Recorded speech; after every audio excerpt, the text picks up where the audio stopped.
दोस्तों नमस्कार। ग्रीस जो हमारे दुश्मन देश तुर्की का सबसे बड़ा दुश्मन है, भारत उसके साथ अपने संबंधों को बेहतर तो कर ही रहा है, साथ ही हम दूसरे देशों में भी तुर्की के इंटरेस्ट को चुनौती दे रहे हैं और इसी से तुर्की चिढ़ा हुआ है। दरअसल लेटेस्ट अपडेट के अनुसार भारत और ग्रीस के प्रधानमंत्रियों की मुलाकात के समय काफी महत्वपूर्ण मुद्दों पर चर्चा हुई, जिसके दौरान भारत और ग्रीस ने 3 सेक्टर में साथ मिलकर अपने साझेदारी मजबूत करने पर सहमति जताई। इस दौरान भारत और ग्रीस ने कहा कि डिफेंस के क्षेत्र में हथियारों की ज्वाइंट मैन्युफैक्चरिंग और डेवलपमेंट पर अपनी पार्टनरशिप को बढ़ाएंगे। इसके साथ साथ दोनों देशों में माइग्रेट और मोबिलिटी एग्रीमेंट पर भी भविष्य में हस्ताक्षर करने पर भी सहमति बनी, जिसके तहत दोनों देशों के बीच स्टूडेंट और प्रोफेशनल्स का आसानी से एक्सचेंज किया जा सकेगा। बता दें कि यूरोप के अंदर 50,000 से ज्यादा भारतीय छात्र स्टडी कर रहे हैं और यह संख्या हर साल बढ़ती जा रही है। साथ ही भारत में ग्रीस से आने वाले मेडिकल टूरिस्ट की संख्या भी बढ़ रही है, जिसकी वजह से दोनों देशों के बीच एक माइग्रेट और मोबिलिटी एग्रीमेंट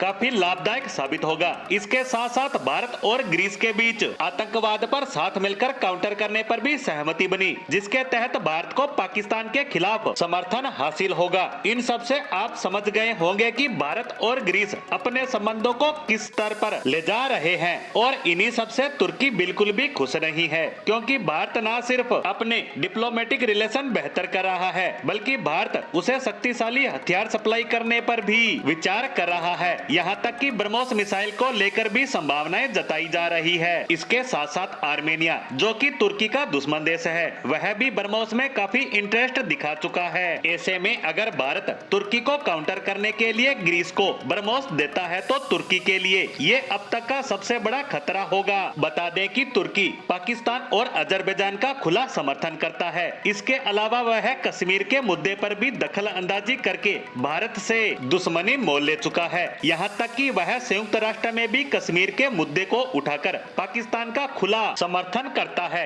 इसी कारण भारत ग्रीस को एक मजबूत पार्टनर बनाना चाहता है, ताकि तुर्की पाकिस्तान रिलेशन को बैलेंस किया जा सके। वहीं भारत और ग्रीस की पार्टनरशिप यहीं तक सीमित नहीं है, बल्कि ग्रीस भारत के अब तक के सबसे महत्वाकांक्षी परियोजना India middle east economic corridor का महत्वपूर्ण हिस्सा है, जिसे लेकर तुर्की पहले से ही आग बबूला है। भारत यूरोप तक सामान पहुंचाने के लिए इस कॉरिडोर को एक गेटवे के रूप में इस्तेमाल करना चाहता है, जिससे आने वाले सालों में भारत ग्रीस में अरबों डॉलर का इन्वेस्टमेंट करेगा। साथ ही इस गेटवे के कारण ग्रीस का ओवरऑल डेवलपमेंट भी होगा, जिससे ग्रीस अपनी आर्मी को तुर्की के खिलाफ मजबूत कर सकेगा। इसके साथ साथ ग्रीस भारत जैसी आने वाले समय की आर्थिक सुपर पावर का भी साथ चाहता है, जैसा लगभग विश्व का हर एक देश करने में लगा है। इस तरह देखा जाए तो दोनों देशों की जरूरतें इस संबंध को और ज्यादा मजबूती प्रदान कर रही है। इसी के साथ ग्रीस और भारत के संबंधों पर हमारी आज की पोस्ट को